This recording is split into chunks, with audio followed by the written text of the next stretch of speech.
industriali vogliono aprire un tavolo costante e continuo con la Regione affinché si possa esprimere non con delle semplici domande ma con una discussione, con una progettualità, quelle che sono le esigenze da parte industriali e soprattutto delle 23 materie che vengono trattate, quali di queste saranno quelle per le quali noi diamo delle priorità. Gli industriali avranno certamente un ruolo di primo piano in questo tavolo, assicura il presidente di Confindustria Veneto Matteo Zoppas. Faremo in modo che la nostra voce venga ascoltata. La presidente dei Comuni Veneti, Maria Rosa Pavanello, plaude invece a uno dei passaggi del discorso del presidente Zaia. Ha promesso che l'autonomia del Veneto non significherà centralismo regionale, ricorda la sindaca di Milano, ma suddivisione delle competenze tra gli enti locali.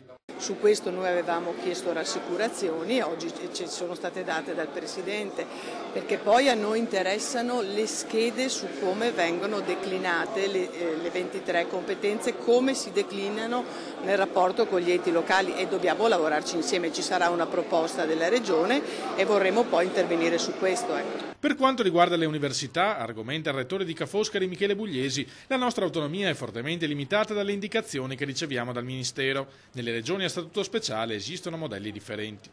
Esistono già esempi, il Trentino ha uno statuto autonomo e l'università ha all'interno di quello statuto un suo status che per lo più è di natura economica. Cambiano anche i meccanismi di governance, quindi c'è un discorso da fare e capire qual è l'orientamento economico.